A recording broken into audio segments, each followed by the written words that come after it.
Hey friends, welcome to the School of Hard Knocks with Darcie, a place where we become unstuck from trauma and grounded in our healing. I'm your host, Darcie, and I'm a proud multi-graduate of the School of Hard Knocks. Life has a way of teaching us lessons we never asked for, but here we take those lessons and turn them into healing, strength, and self-leadership. I'm so glad you're here. Let's dive in. Just a quick reminder. This podcast shares personal stories and lived experiences. It's not therapy. It's not counseling or legal advice. If you need professional help, please reach out to a licensed provider. Hey, School of Hard Knocks. Welcome back. Classes in session. I have a guest here with us today in my Rebuild Season in Blooming series. We are joined by Brian Swift. Brian, welcome to the School of Hard Knocks. Thank you for having me. Absolutely. Well, let me introduce you guys to Brian. So, Brian says that he's known as the QuadFather. He's a testament to living his life with no excuses. He was born walking on 2 feet, and at the age of 17, it was taken away due to a tragic accident. Although through trial and error, pain and joy, he may walk differently, but he walks with confidence, grit, compassion, and the understanding that life has a more powerful path for him. He is a 3-time best-selling author of 10 books. He has ran a 501c3 nonprofit and host of a podcast himself. But most importantly, what he's proud of is being a coach and the facilitator of excellence, no matter your situation or circumstances. He has a superpower and is driving human performance by inspiring transformation of people's mindset. He uses it to create confident, happy, purposeful individuals. I absolutely love that. Thank you. How inspiring right from the jump. Well, Brian, take us back to your childhood. Yeah. When did things change? Well, typical childhood, I was raised by old school Irish Catholic mom and dad, and went to parochial schools and had 2 sisters, one older, one younger. Played a lot of sports, everything, baseball, basketball. I mean, if you weren't out doing something, you were going to be given something to do at home. So if you got your chores done and your studying done, you were out of the house like most kids. Mm-hmm. So it was, go back to 1979. It's the day after Christmas. And I'm playing football with about 10, 12 of my friends at a local park. And obviously I played football my whole life. And I just happened to be running with the ball, and I got tackled from behind. No big deal. Somebody grabbed one of my legs. Somebody grabbed me around the waist. Somebody jumped on the pile. Never fell on my head or neck or back, or nobody landed on me funny, but I ended up breaking my neck. Doctors were puzzled because there was no real collision. It wasn't like head-to-head contact or somebody picked me up and threw me down. So I ended up in an instant becoming a C6 quadriplegic, paralyzed from the neck down. That's where life changed, and obviously pretty dramatically. Yeah, I mean, goodness gracious, you never think, especially as a kid, because man, as kids, we're just invincible, Your injury happened the year that I was born. That, So, I mean, that just is wow. I mean, 46 years of, a life altering. How did your friends take this? you know, I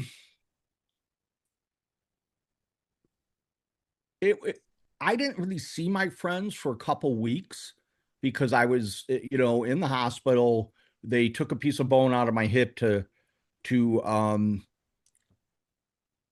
basically put over the break, and I spent maybe the first 5 days in ICU, where really only my parents could see me after they fused my neck.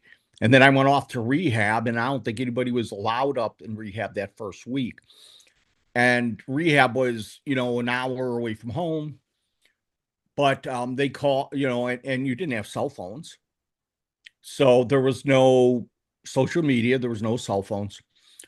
But these are guys that were in my wedding and I'm still friends with today. These are old school friends, not the kind of friends kids have today. I'm talking like ride or die. I want these guys in my foxhole. Mm-hmm. They are doing great. There was no blame ever placed on them. I had played this game for my whole life. I had done stuff that I probably should have broken my neck doing, but this wasn't one of them. So my friends, obviously taken back, shook up, but they never left my side. And man, I'm a blessed man for that, because they were there for my family and for me after rehab when you really need that support. Yeah, I love that too. And I don't think a lot of people truly understand. I mean, I understand what it is that you're saying because friends are not the same now. And it's something that my childhood was traumatic and rocky, and a lot of the people I was introduced to went down bad paths, or they self harm themselves and they're no longer around and things like that. And I often find myself being jealous, in particular, of Diane Keaton when she was alive. And I just kind of pictured, man, that would be so cool, right? Like Diane Keaton and Meryl Streep, and like these lovely ladies who seem like they would have been friends for like ever. Like just standing in the kitchen, the guys are watching football, they're sipping wine, and it's just the life. I don't think people really think about that anymore. Being able to bring friends with you for 40 some years and have them included in big things in your life, like your wedding. I mean, how incredible. Yeah, it is. It's different. It's very different now, which is sad, because kids call each other friends on people. What does his dad do? I don't know. Does he have brothers or sisters? I don't know. This is not a friend. This is somebody you ran across, you met, and I wouldn't even call them barely an acquaintance. These are guys and girls I've known since third grade. We were each other's best men. We're each other's godfather, like the godfathers of each other's kids. And now that even half of them live out of state, I probably talk to them once every 6 weeks on the phone, and we go visit each other in our own ways. I'll get to Florida to visit, a couple friends. They'll come here to Illinois, South Dakota, Wisconsin's one another place. If one of my friends called me today and said, "I need you too," you would put whatever you want after that. All I would ask is, when you need me, what time you want me to be there, who's driving, whatever. I'm not. These are. It's different. It's different. It's a different game. These are guys who know shit about me. Not that I did anything wrong or anything, but we know about each other in a different way. I mean, we went to grammar school together and graduated. We went to high school. We played sports. We double dated. I mean, stuff that, vacationed. Um, these are ride or dies. I mean, what a beautiful, beautiful thing to have. I'm so happy that you had that, because I can only imagine that the way that you had to come to terms with how your life has now changed would have probably been a lot more hard and lonely had you not had this great support system of this group of people. So tell me a little bit about that. I mean, you're a fully functioning, running out there kind of guy, and then all of a sudden it just comes to an end. What does that look like for you? Um, if you stop and stand in that water, it becomes quicksand, and then you start to drown. So, for my parents, my mom was the strong faith, my dad was the tough love in the relationship. And from the day one, my mom was like, things happen for a reason. We don't always know. We may never get the answer. Just have faith that to keep moving forward and things will work out. Whatever workout means. For some reason, I knew I'd probably never walk. I never had plans on walking. I never counted it out. But I knew I couldn't wait for something to happen. Technology, the magic pill, the whatever it is. So I knew that, I probably would have went into the trades because that's the way, back in that generation, a lot of my friends and fathers were in the trades. Great living, fantastic living, honorable jobs. And obviously I wasn't going into the trades. I never viewed myself as a smart kid, probably because I never got great grades. But I never tried real hard either. I did what I had to. Well, now it changes to if I want a future. And in 1979, breaking your neck and becoming a quadriplegic looked like a Stephen King novel. Actually, it made a Stephen King novel look like a Dr. Seuss book, because your life was just, you were a statistic. There was, marriage improbable, school improbable, driving improbable. When I say improbable, I mean probably under 10%. Just what you had to look forward to was very grim. And a lot depended on your mindset and your support system. So, from the get-go, I had great support, but I didn't chase my support away by being a bitter ass. And most people, my family's not around. Well, maybe you were a bitter ass for 5 years and you ruined a good relationship. I didn't. I didn't have time to get bitter. I didn't have time to feel sorry for myself because I was so busy. So after 3 months in the rehab, I came home and they were like, well, you're going to, I went back to high school. I had a month left. I graduated from high school. And while in rehab, they wanted to get me an electric wheelchair. My dad was like, no, he's not getting an electric wheelchair. He'll have to learn to push himself. Well, we don't know how much movement he'll get back. And well, he's not getting an electric wheelchair. I'm telling you, I'm not bringing an electric wheelchair home. So, it worked out. I learned to push myself. I could push myself. And if you wanted to get around, you pushed yourself through the pain and figured it out. And then came home and went to school and graduated in that summer.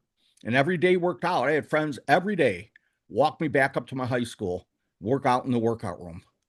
On Sundays, a friend come with me, get me in the water to do water therapy. Again, just blessed, but I didn't chase them out of my life either. Yeah, well, I mean, that's a big I thing. can easily tell the title of this episode should be Brian's a Badass. Because it's so different when we're talking about generational differences, right? And what we're allowed to use as our excuse for not pushing ourselves through something.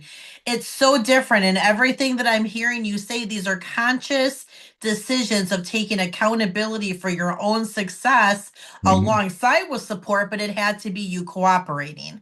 So a lot of people who follow me here know a little bit about my recent trauma, which was my dad surviving a workplace shooting in 2019. The workplace shooting unfortunately left him with a traumatic brain injury.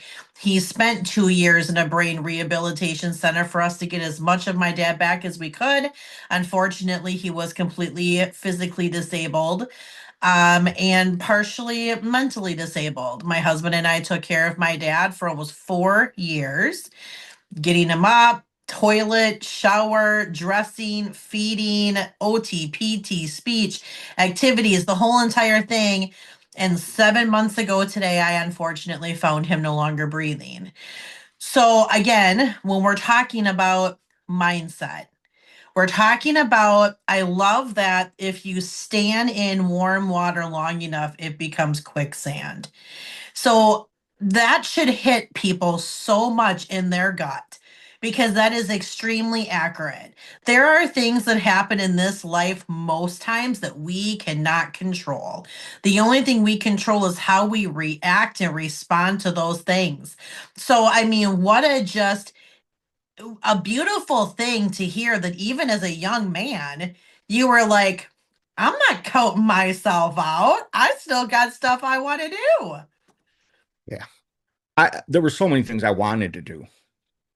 And there were a lot of things I couldn't do. I mean, I remember going up to the ball field and them playing softball, and I couldn't swing a bat because I couldn't grip it. And, just being pissed off, not at the world and not at anybody, but just at the situation. Mhm.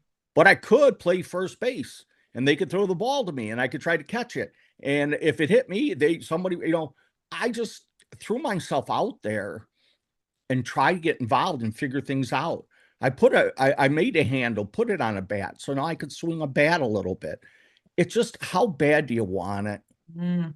I didn't get physically crazy better. I mean, I got stronger with the stuff I could move after rehab, but I just really became mentally resilient. Not just my mindset, but my heart set. Um, a lot of people don't believe this, but I've never asked the good Lord to help me walk again. Never have. Not that I remember. All I've asked him for is to give me the wisdom and courage and strength to deal what life throws at me. And I have been gifted that tenfold. I've been so blessed, and went on with life, went to junior college and started to play wheelchair sports because I love competing. I mean, I'd hated being on the sidelines.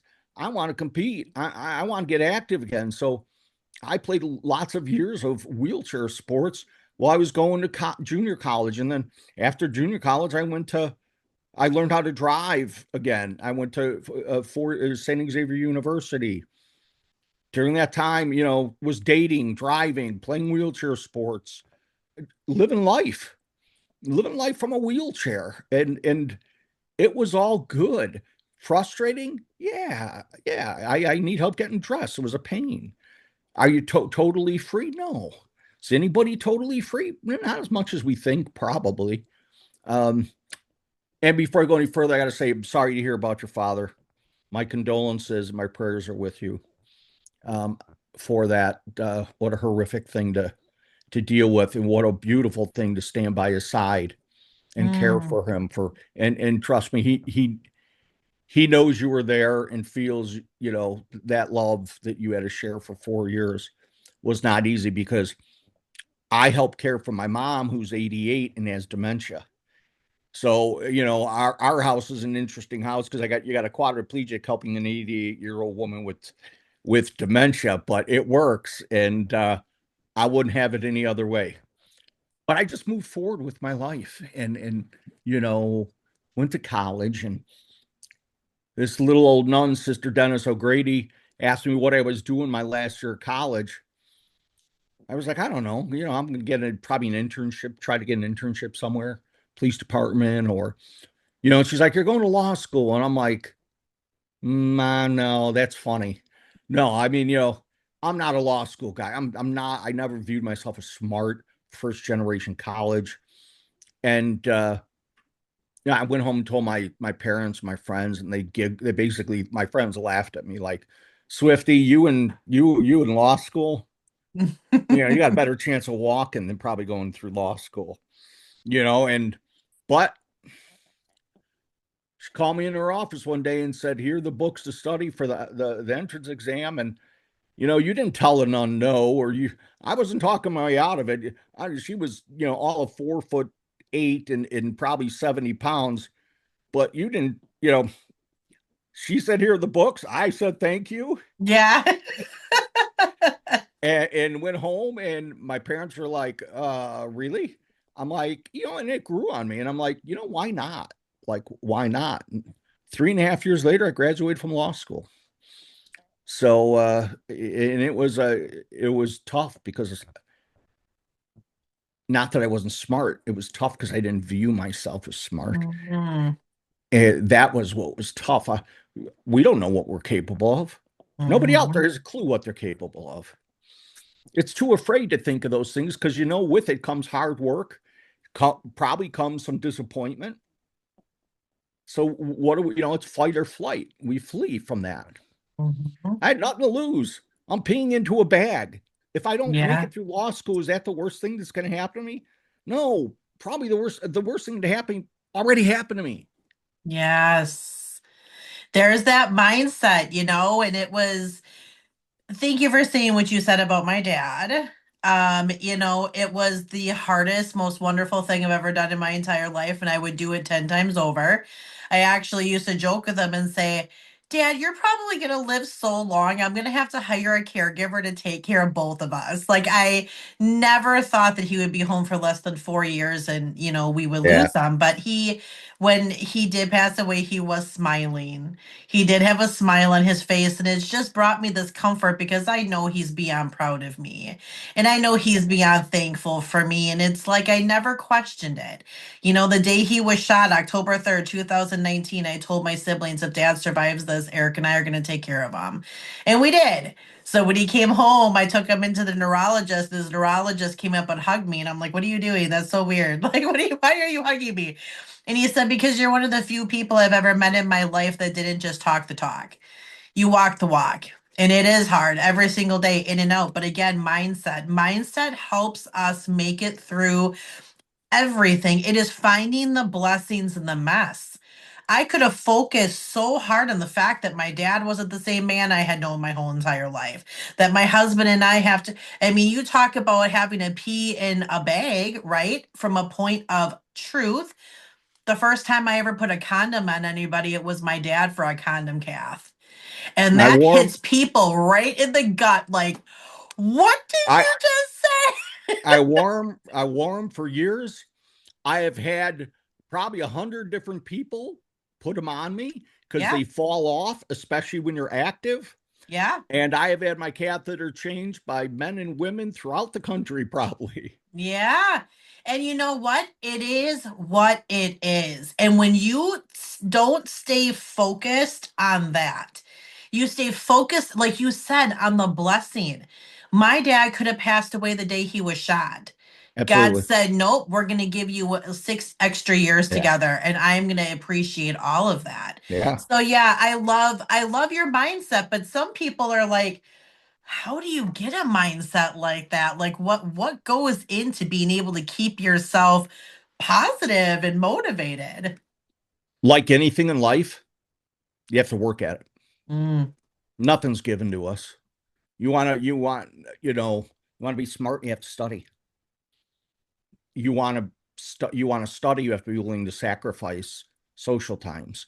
You want to sacrifice social times, you've got to be willing to, I mean, it just keeps going down and down, right? If mhm, you want to be healthy, you've got to watch what you eat and not eat mhm, those things that make me feel good, but are bad for me inside. You have to exercise. I exercise every day, at least 6 days a week. There are days I don't feel like it. There are days I go out. Yesterday, I pushed 3 miles in my wheelchair. There's so many people out there today getting electric wheelchairs. I've been in, because the doctors ordered one. I hate to say it, our system's broke. They yes. shouldn't be ordering electric wheelchairs for so many people. Why? Because more people get pressure sores in electric wheelchairs than they do manual chairs. Guess Mm, what? You don't get exercise in an electric wheelchair. You get stagnant. Guess what? You can't take an electric wheelchair in most cars. You lose mobility. I mean, it's just so common sense. But I'm still pushing a manual wheelchair.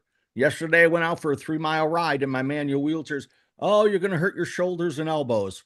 Well, you know what? Maybe, but I have, but I've rehabbed them, and I'm still 46 years pushing a wheelchair. So you know what? If I go out, it's going to go out in flames. I'm not going out fading away because I sat around and waited for life to happen. Gosh, is that ever just so important too? Because, that's what I used to tell my dad because he used to get kind of pissed off when I made him do PT. And it was like this mind boggle thing for me because he's dad. So I don't want to Yeah. make dad do I something. I felt so bad. But then I would just tell him, Dad, when we're doing this stuff, I am not your daughter. I am your therapist. And I have to do this. Yeah. Because that was my thing too. I'm not letting you go out with something stupid. You're not going to die from a blood clot. That's not going to Yeah. happen because I'm responsible for making sure. So, with you, if you're able to do it, heck yeah, do it. Your body's appreciating that movement because you were an active person So your body has muscle memory. Mindset, working that is like working a muscle. Absolutely. Yeah, so when you say that, people are like, "Oh, well, I tried it." Well, for like what, 14 seconds? Like, what do you Yeah, mean? exactly. And, I was blessed to have a very, see, most parents want to coddle their kid. And not just with a spinal cord injury, with other injuries. Maybe they have MS. Maybe I know people who've had organ transplants. I know people who have had a lot of different things where they're all of a sudden coddled into being mentally paralyzed. Mm. And it is something I try to fight out there. It is something as part of my coaching. I coach, uh, probably 50% of people I coach are disabled, or I coach the spouse or parents of somebody disabled to help them get out of this do do for them and coddle them mindset, because it's the worst thing you could do. My first year home, now the heat is not our friend when you're a quadriplegic, because we don't Mhm. sweat. So your body builds up temperature, and no matter how much you drink, you can only cool it off so much, or how much you pour water over your head. So I remember one of the days in July, I was out and probably came in hot. And when I get that hot, I probably get a little salty. And I was in the kitchen with my mom. I remember I had the refrigerator open. I was looking for something to drink, and there probably wasn't something in there. And I said something sarcastic. And I use sarcasm in my world um, quite a bit. And I get it honestly. And I probably said something sarcastic, but not too much for my mom, because you just didn't, you didn't push things with mom. And my dad had come in the front door, which he usually never did. So he comes walking through the kitchen with his briefcase from work, and he stops at me. And I don't know what part of the conversation he heard, but obviously he didn't hear the whole thing. And he stops and he goes, if you're looking for sympathy, you could find it in the dictionary between shit and syphilis. And then Mhm. kept walking out, walked into the family room, put his briefcase down, turned on a ball game. That was just my dad. I mean, that might be one of the greatest lines I have ever heard. And I share with people, because there was no sympathy in my house. Tons of empathy, tons of support, tons of love. But man, to sit around and feel bad for yourself wasn't happening in my house. Like, they didn't let me sit in the bedroom. We didn't have TVs in our bedroom. That was just their rules. There was no TVs. There was we didn't have central air at the time. So the only place there was an air conditioner was in the family room. So if you wanted to be cool, you went into the family room. It just was different. And it was like, oh, you're going to work out today? Go out to the garage, or I'll go out and work out with you. Or did you go for a walk today? Did you get your laps in? Do you have to study? How much studying do you have? It was work. I had two jobs. Keeping yourself up as a quad is a full-time job, and I had the job of educating myself for, you know, 4 years of college, 3.5 years of law school. Um, and that was my job, along with learning to adapt, overcome, and adjust. Learned how to drive. I dated. When I graduated from law school, I got married. Um, I've been married 36 years.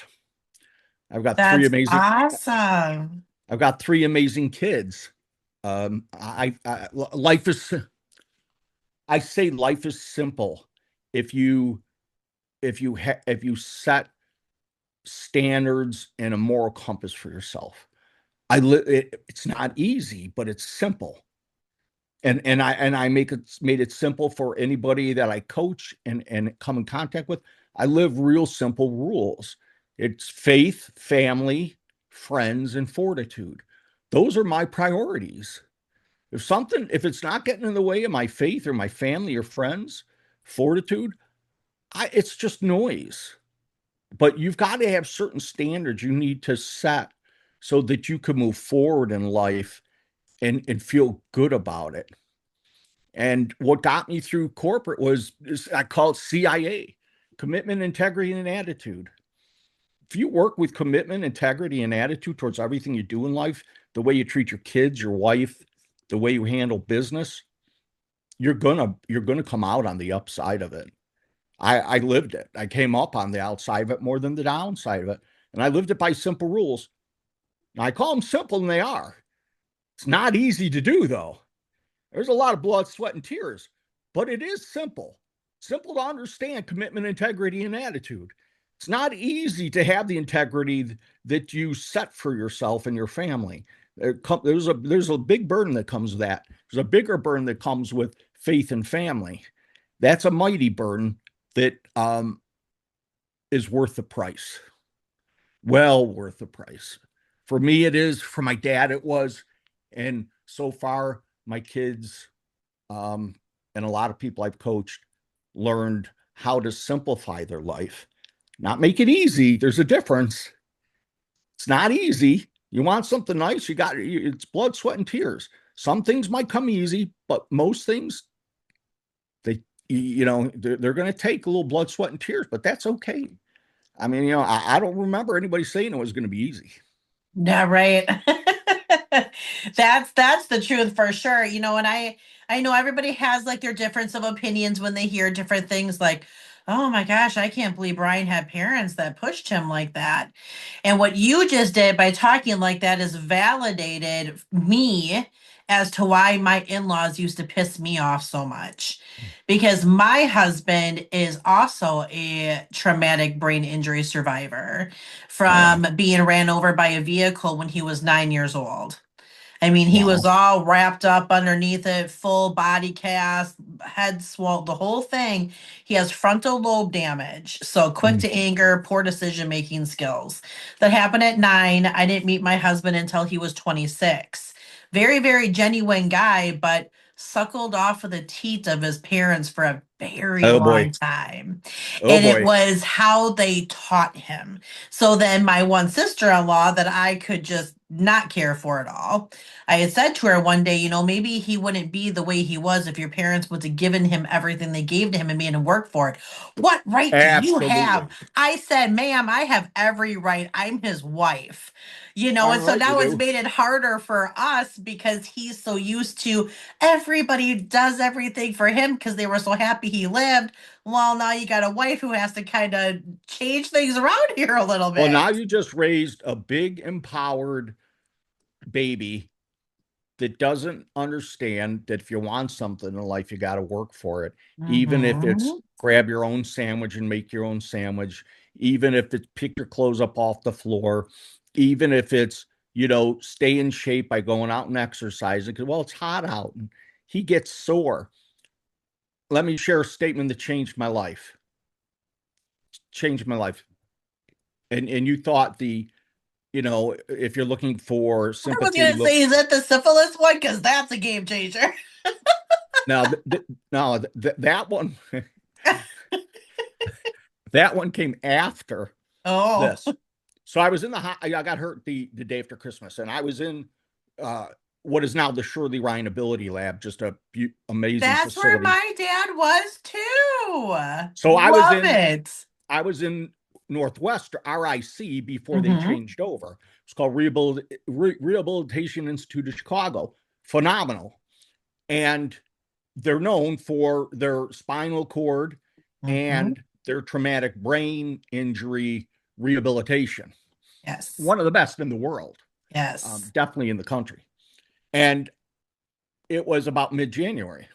So I had only been in there, like, say, a couple weeks. And my dad came up to visit. Now, I was probably in a bit salty mood because I was turning 18 at the end of January. Not how I planned on turning 18.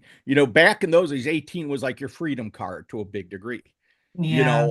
It was a big, that was a big thing, 18. Even more so than 21, because there were still bars, definitely in Wisconsin, and other places where 18 was the age. Yep. So 18 was a big age. And I probably was salty thinking, you got to be, crapping, you got to shit me. I'm turning 18. This is not what I had planned on. So my dad came in, took off his overcoat, hung it up, sat down at the table next to me. And about probably 10 minutes into the conversation, and I have no recollection of what we were talking about, but I'm sure I was salty and sarcastic, not happy. He stands up and he goes over and grabs his coat and puts his coat on and walks over to the table that I'm sitting under, and looks down at me and says, if I ever come up here again and you're not smiling, I'm turning around. You're not going to see me. I'm not coming up here to listen to you whine and complain. He said, it's your responsibility to keep this family up. It's your responsibility to have a smile on your face. And it's your responsibility to make sure this family stays together, because as you go, this family will go. If you're smiling, we'll all be smiling. That's your responsibility. Took off his coat, sat down. That was the end of it. Mm-hmm. That was it. I didn't realize it till that night. I don't think I remember not sleeping well, that this accident didn't happen to me. This accident happened for me, because it happened to my whole family. I have a son now. I can imagine if it happened to him, how I would be. It happened to my mom and dad. Never saw them waver in their belief that my life would be a good life. Never saw them complain. I got a mother that could run circles around 99.9% of the women, and probably most of the men today. I don't know how she did it. She was the first one up, last one to bed. She cooked, she baked, she cleaned, she did laundry. She could cut hair. She could have clothes. I mean, just unbelievable. Dad that lived with commitment, integrity, and attitude in everything he did. And that statement changed my life. I knew that I wasn't going to let my family sink because I'm in a wheelchair and I'm handicapped. Wasn't going to let it happen. This happened to my whole family. And it was my job to not allow that to happen. And that really changed the way I approached everything. Well, and what a realization too, because, I'm sure your parents had moments together, Absolutely. Oh my gosh. yeah. Wondering, pain, just, I can't even imagine. I hope I never have to. Yeah. So, I mean, again, because people are, oh, geez, Brian's dad. Well, like you said, think about that. Think about that. Everything your dad did to a certain degree, a father has to have a level of, I want so much better for my son, and he's still going to have it because I'm going to make sure he doesn't give up on himself. Like we're talking about such a different generation from how things are now. That's why when certain people hear things like this now, they're like, "Oh, I could never." I understand that, but then you're going That's to why have our the kids, child who's coddled. that's why the kids are the way they are today. This is why they need safe spaces. This is why they need safe words. This is why they need, because you know what? We have taken away the fabric of what builds a good man out there. And it doesn't happen at the age of 20 and 30. It starts when they're young. And it's not just the dad's job, it's the mom's job to understand that too. And I had two parents that totally understood it. I knew my dad loved me. Yeah, a lot of people thought he was probably crazy with some of the shit he said to me. Yeah, I don't care. He didn't care. that's right. He didn't care. If it wasn't for that man, I would not have today. And you talk about different generations. I remember being in corporate because I worked in the law field for a couple of years, and I went into corporate. And I remember winning my first major award for results and being on the stage. You know what my first thought was? I hope I'm making my parents proud. It wasn't the trip I won. It wasn't the bonus I was going to get. It wasn't about the people down there that were clapping for me and happy for me. It was my mom and dad would be so proud. That was my thought. And what an awesome thing to know that they are. I Yeah. mean, how could they absolutely not be? You are a beacon of hope for so many people that use situations to allow themselves to stay down, and then when you meet somebody, be like Brian. Be like Brian and carry those ethics and that drive and that, just like you said, healing through anything isn't linear. But once you get grounded in it, when you are grounded, that's what we talk about here, getting unstuck from your trauma and grounded in your healing. Because when you are grounded, life is going to still throw stuff at you. It just does. That's what life does. Absolutely. Absolutely. It's not about perfection. Nobody has a perfect life. No. It's about progress. Are you making progress? Because the minute you stand still, guess what? You're being passed up. Because if you Mhm. don't start moving, you're going to die. Anything standing still will die. Even the things that we look at Mother Nature, trees, they're always moving, mostly underground. The wind will blow them on top. But the minute you stop, you die. And Yeah. I've been blessed to always have that ability to have I been down? Yes. As I have taught many people, my kids and friends in particular, you can get down, you can have shitty stuff happen to you. And there's nothing wrong with being down for 4 hours, a day or two. But the minute you let 2 days turn into three, and three turn into a week, and a week turn into 2 weeks, 3 weeks, or a month, you're done. You're going to go down a dark rabbit hole. There's no reason to let something keep you down that long, and you got to learn how to cut it off. And my dad knew how to cut it off. And after a Yeah. while, he didn't have to cut it off because I would cut it off. I didn't have the time to stay down. It takes too much energy to stay down. It was a fear for me to stay down. Like I feared that. Yeah. So find a way, make a way to stay up. That's why I went into coaching and speaking. Plus, I spent 25 years in corporate, selling, coaching, teaching, and training. My whole life is built. I spent 20 years, 22 years coaching from high school on down, football and basketball, love athletics. Did breaking my neck keep me away from football? Hell no. It drove me to it. It drove me to coach because I love the game.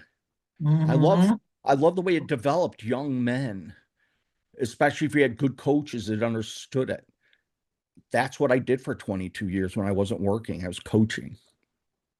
I love that. I keep saying this. My audience is like, oh my gosh, Darcie always gets to this like point in the podcast where she always says this because I always say, God has put the most amazing people in my path. And I can just tell when it's somebody who's grounded in their healing by the words they use.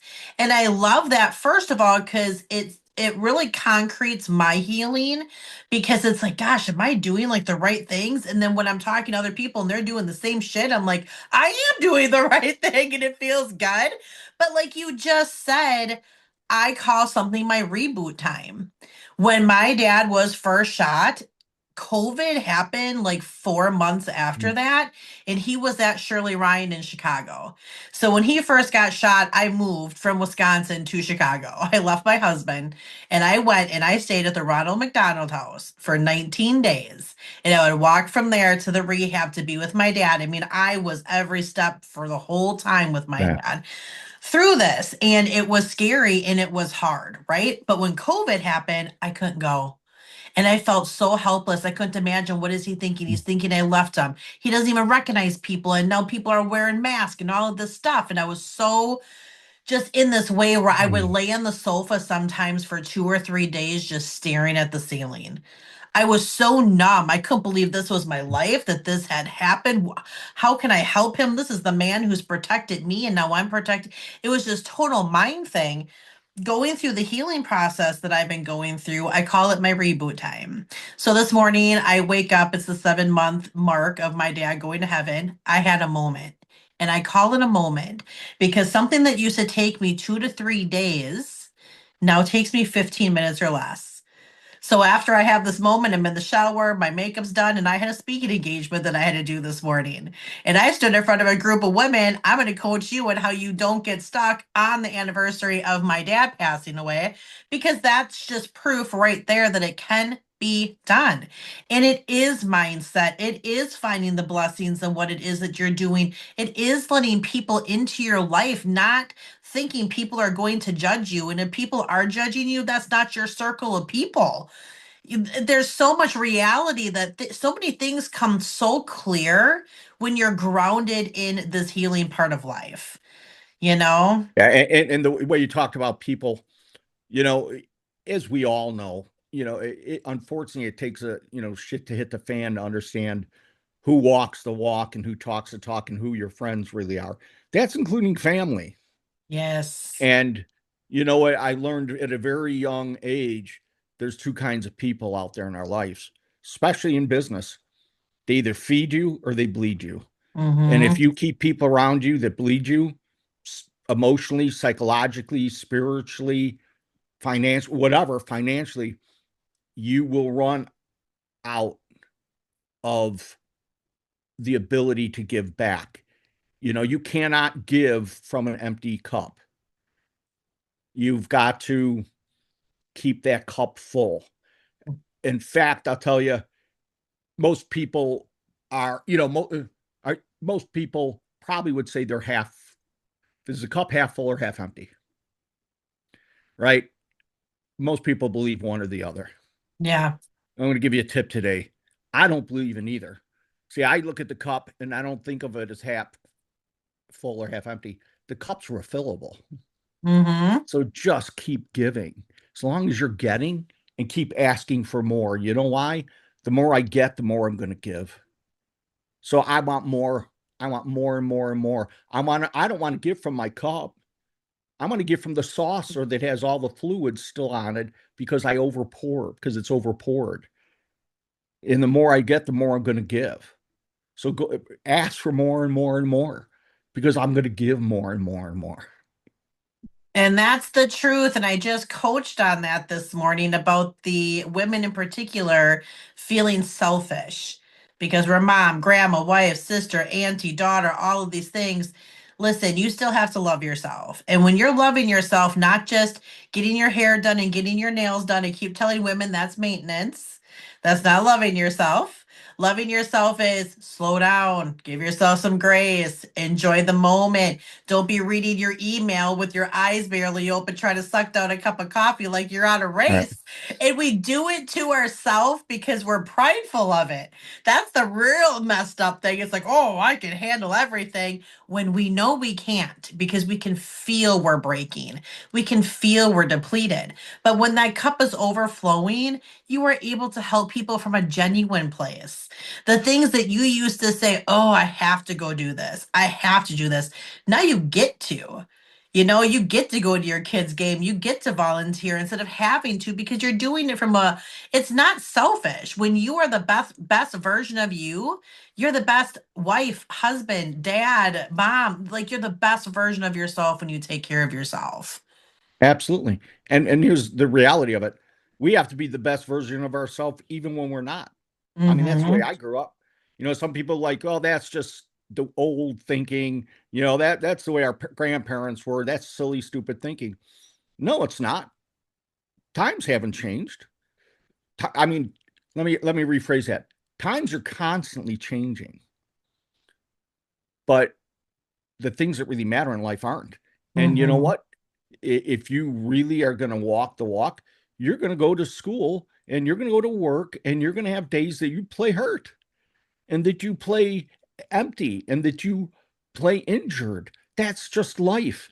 You got a choice. You could step away from that. That doesn't build resiliency and confidence and all the beautiful things that drag those great chemicals out of our body from stepping up. It doesn't. Or you could step up and give it 80%. And maybe today, 70% was the best because you came in half full. But you know what? You still came in. That might be a great day for you. That's a great day for all of us. We all have them. Some people don't have them, but that's a choice. They would rather give themselves that out, whether that be, and this isn't talking about calling, grace. Grace is different. Mm-hmm. You gotta play hurt in life as a parent, as a brother, as a husband, a wife, a daughter. You play hurt. Grace is something different. So this is Yes. far from grace. Yeah, grace is something that I had to learn in order to get to the level of healing this quickly after my dad passed away. I thought I was done. I thought him getting shot in that whole situation was the worst thing that I had ever experienced. Finding him not breathing is the worst thing that I've ever experienced in my life. I actually tried to Yeah. save his life. I tried to resuscitate him. I mean, it was the worst thing. And when you're giving yourself grace, like give yourself a moment. If you feel like you're going to cry, cry. If you feel like you need to break a plate, oh man, breaking glass is so good. Put it in a bag though outside, but it feels good. It's okay to do healthy things like that to just get it out because what's going to happen? We Totally hold it agree. all inside and it has nowhere to go. And then all of a sudden it all explodes and typically on the wrong person. And then we're going to say, well, of course I'm that way because you know what I've gone through. Well, stop going through it and give yourself some grace and time. I have a feeling you and I coach very similar, like Brian. Tell me about now you're coaching people, right? And I've been coaching people for 40 years. So I left corporate after 25 years. And there was 5 things I wanted to do. I wanted to start a nonprofit to help people with disabilities get back outdoors. So we started a nonprofit, a 501c3 nonprofit that helps people get back outdoors. We help them where the insurance company fails, which is quite a bit, quite often. Most of the time, they won't pay for anything that's not a medical necessity, which is a thin line. And that's where we try to help get people what they need to get back outdoors. I wanted to get certified as a certified coach and speaker. So I picked John Maxwell. I'm a big John Maxwell fan. Mhm. There's so many great coaches out there and programs, but I picked him and I got certified as a John Maxwell coach and speaker. I need my body was falling apart. I was just spending way too much time in my wheelchair. Wasn't exercising much, wasn't eating right. Wanted to get my body back into shape. I did that. I wanted to spend more time with my family. My family being my mom and dad, and now my 3 kids and wife, and spend time with them on vacationing.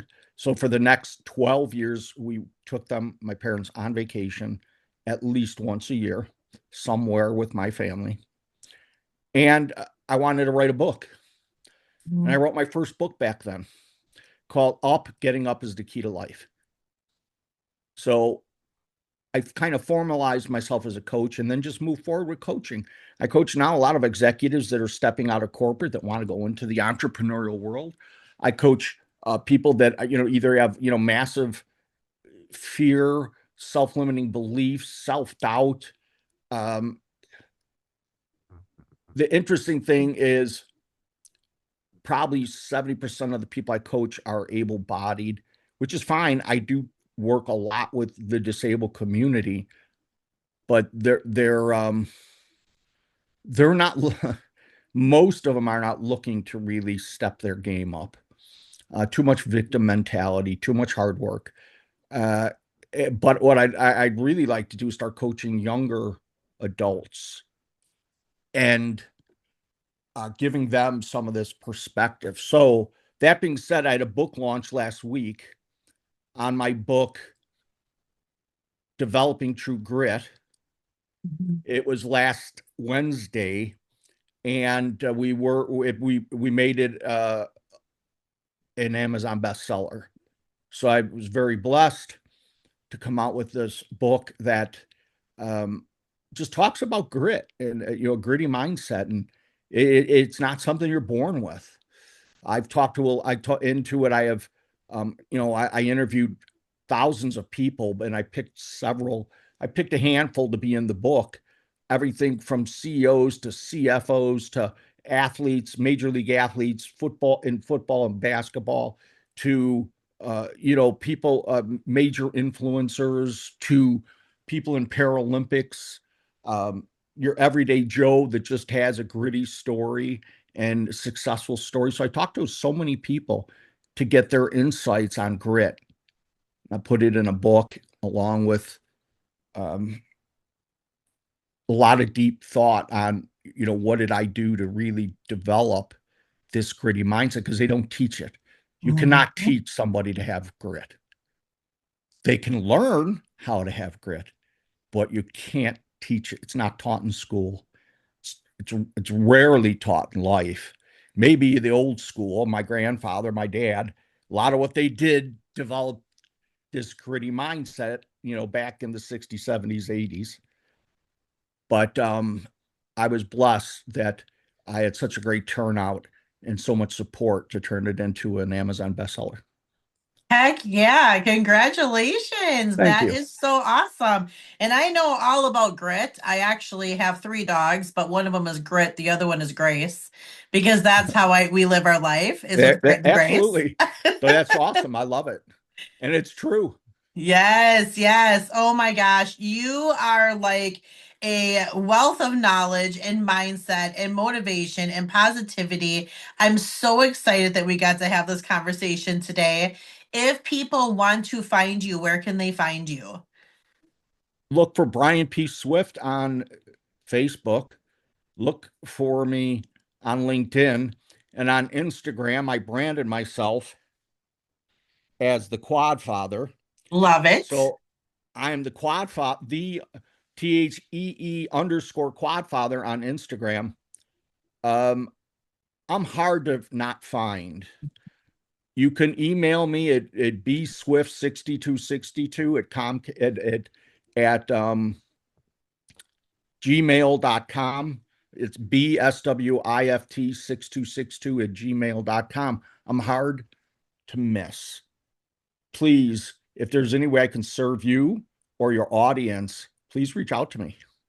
Yeah, absolutely. And we will list all of the contact ways for Brian in the description below. Brian, thank you so much for hanging out with us today in the School of Hard Knocks. My pleasure. I love what you're doing. Keep doing it and stay gritty and graceful. Yeah. Thank you so much. All right, School of Hard Knocks, you know what to do. When you are done listening to this episode, go and find Brian on all of the platforms. Like, love, follow, comment, share. Do all of the things. There is more than enough room at the top of this mountain for everybody. As always, when you are walking with the Lord, healing is always possible. I'll see you guys on the next episode. I'd like to thank you for sharing your time with me today. And I'm so proud of you for stepping into your healing journey. Please share this with every single person that you know. I'm here to make the biggest impact possible, and I can only do that with you by my side. I hope you hit that follow button and you save me to your library so you never miss an episode. We just took another break out of your wall, and remember, with God, healing is always possible. I look forward to seeing you on the next episode.